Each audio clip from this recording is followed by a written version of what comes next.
Donc, je vais d'abord dire pourquoi est-ce qu'il faut qu'il y ait ce réseau. Alors, ce réseau, nous devons avoir ce réseau tout simplement parce que les gens de la CEDEAO, quand ils sont réunis et qui, paraît-il, ont arrêté une date pour une date pour euh, une date pour commencer la guerre, ces personnes, ces autorités-là de la CEDEAO n'avaient pas émis et n'avaient pas proclamé, n'avaient pas publié une date. Alors, pourquoi ils n'avaient pas publié une date? Parce que en guerre, en matière de stratégie, il y a ce qu'on appelle l'effet de surprise. Ils veulent, par effet de surprise, obtenir une certaine supériorité, même si ce sera provisoire sur l'adversaire. Et ici, l'adversaire pour eux, pour les agents ou les membres de la CEDEAO, les pays de la CEDEAO, les pays qui soutiennent, qui sont en intelligence avec la France pour pouvoir faire la guerre au peuple africain du Niger, ces autorités-là, ils veulent avoir, lorsqu'ils nous cachent la date de leur intervention, ben, tout simplement parce qu'ils veulent avoir l'effet de surprise. Et cet effet de surprise leur donnera une forme d'avance ou une forme de supériorité, même si ce sera pour un temps, pour qu'ils puissent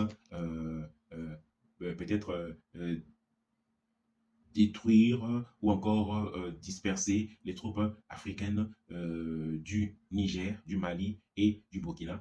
Et voilà. Donc, pourquoi nous mettons en place ce réseau? Ben, la première raison, c'était cela, pour contrer l'effet de surprise sur lequel la CEDEAO veut se reposer pour pouvoir attaquer à une date qu'elle se connaît et avoir, même si ce sera pour un temps provisoire, une forme de supériorité sur nos troupes, les troupes du Niger, les troupes du Mali, les troupes du Burkina, qui ont déjà dit que si le Niger est attaqué, ben, ce sera une guerre déclarée contre le Burkina et contre le Mali. Voilà pourquoi nous appelons ces troupes les troupes Mali, les troupes africaines du Mali, les troupes africaines du Burkina et les troupes africaines du Niger. Voilà. Donc, alors, cette technique d'effet de surprise, hein, cette technique d'effet de surprise est une technique très bien connue dans le monde militaire. Hein, dans le monde militaire. Alors donc, on doit faire excessivement attention pour que cet effet ne puisse pas être très grand.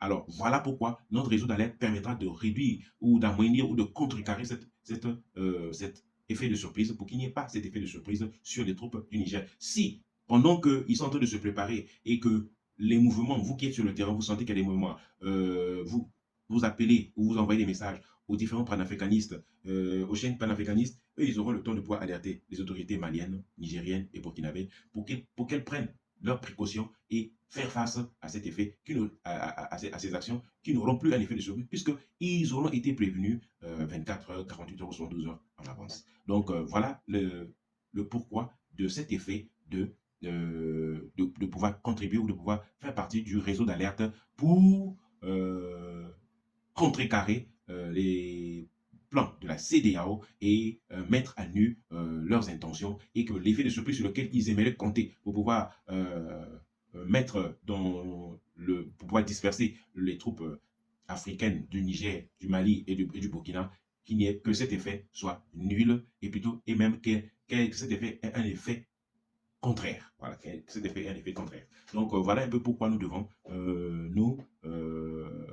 nous engager pour faire partie de ce réseau d'alerte. Alors, le réseau d'alerte, c'est ce que je disais. Alors, maintenant, pour ce qui concerne comment faire face à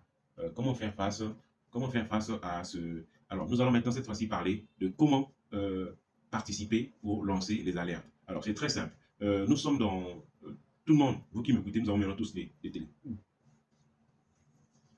Alors, vous tous qui m'écoutez, vous avez tous maintenant des téléphones, nous avons tous des téléphones et nous avons des téléphones et ces téléphones peuvent nous permettre de prendre des informations sur le terrain, de prendre des photos. Alors, des informations qui peuvent être reportées vers les personnes ressources qui sont des personnalités du panafricanisme qui ont une grande visibilité sur Internet. Ces personnes-là vont recevoir des informations venant de vous. Alors, nous vous demandons de rapporter toute forme d'information. Ça peut être une information sonore que vous pouvez enregistrer avec votre téléphone. Ça peut être quelque chose que vous avez entendu.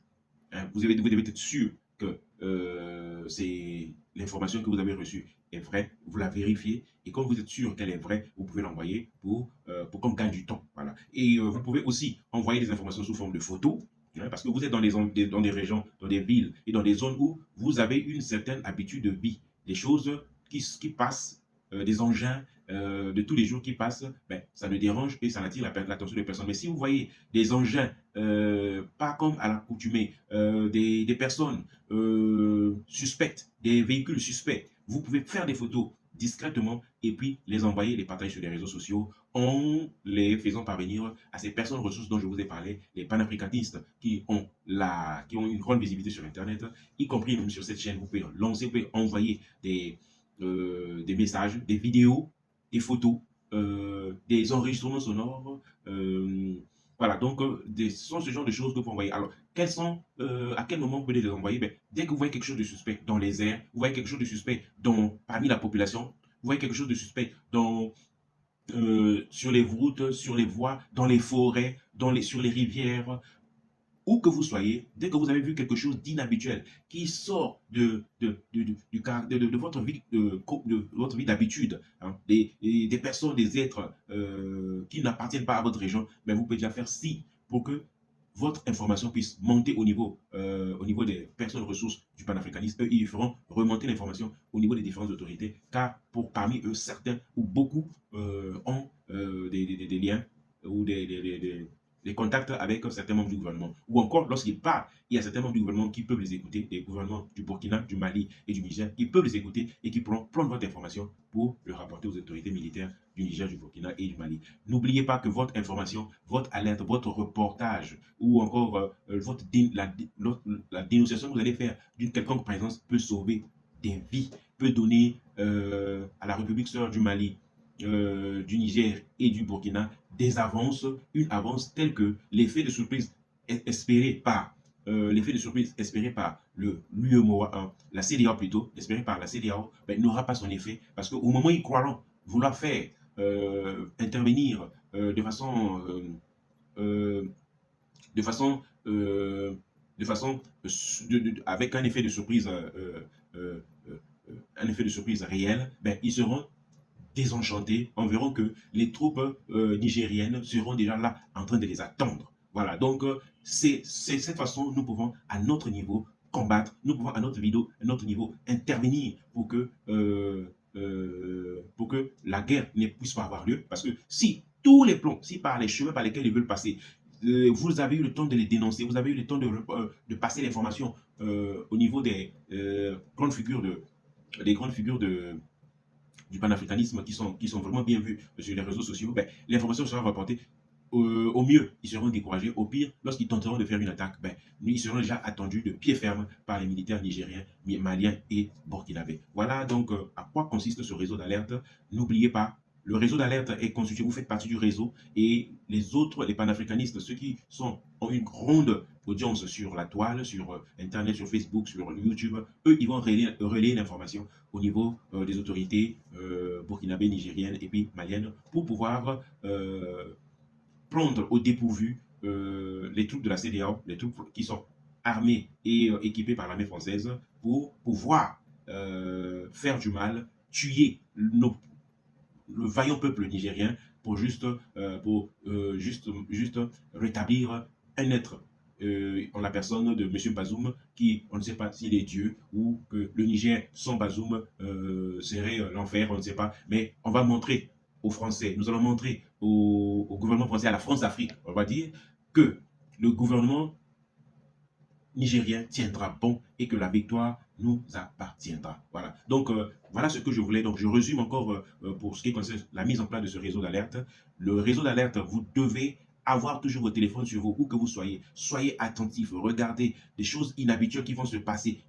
Faites dénoncer envoyez les informations au niveau des différentes chaînes, sur YouTube, y compris sur cette chaîne. Envoyez, mettez en commentaire des images. Je mettrai en place moi-même mes contacts en bas de cette vidéo et vous pouvez me contacter via WhatsApp ainsi que via les autres réseaux sociaux pour qu'on puisse faire relayer l'information au niveau des autorités compétentes. Vous pouvez non seulement poster ou envoyer des images ici, vous avez encore d'autres grandes figures du panafricanisme que vous connaissez et je vous les ai cités au début de cette vidéo pour que vous puissiez prendre contact. Alors lorsque vous envoyez une image ou un réseau, plutôt, lorsque vous envoyez une image ou un ensemble de photos ou une vidéo, ne l'envoyez pas seulement à un seul panafricaniste, vous envoyez ça à plusieurs parce que on ne peut pas mettre tous ces œufs dans un même panier. On ne peut pas mettre tous ces œufs dans un même panier. N'envoyez pas seulement à un seul, envoyez ça à plusieurs et eux, à leur tour, le percuteront l'information pour que l'information arrive au niveau des autorités compétentes et que nous puissions prendre au dépourvu cette France, ces troupes françaises avec euh,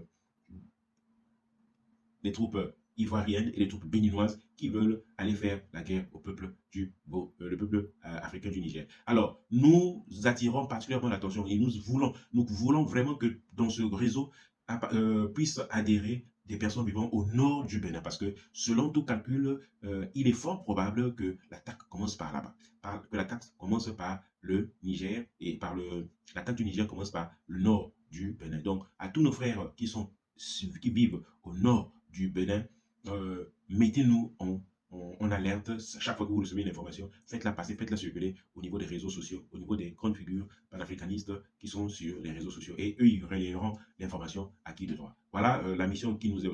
où mettons en place, utilisons toutes nos ressources lorsque parfois...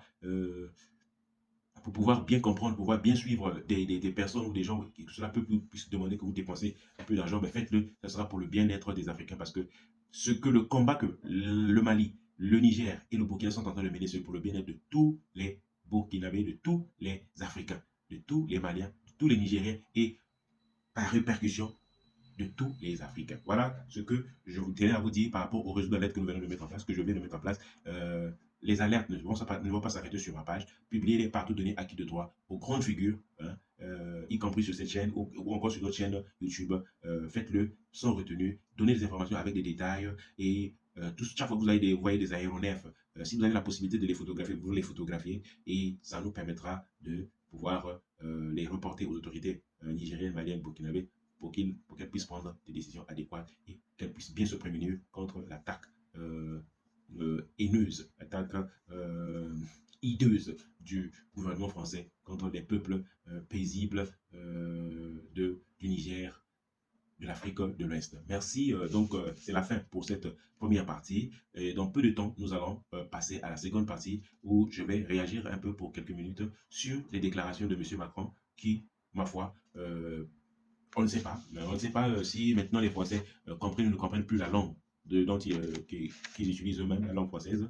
Ben, on va essayer de donner un petit cours à M. Macron concernant sa déclaration. Mais je veux d'abord vous montrer cette déclaration avant de commenter sur elle. Donc, merci beaucoup. À tout à l'heure. En attendant, on va écouter.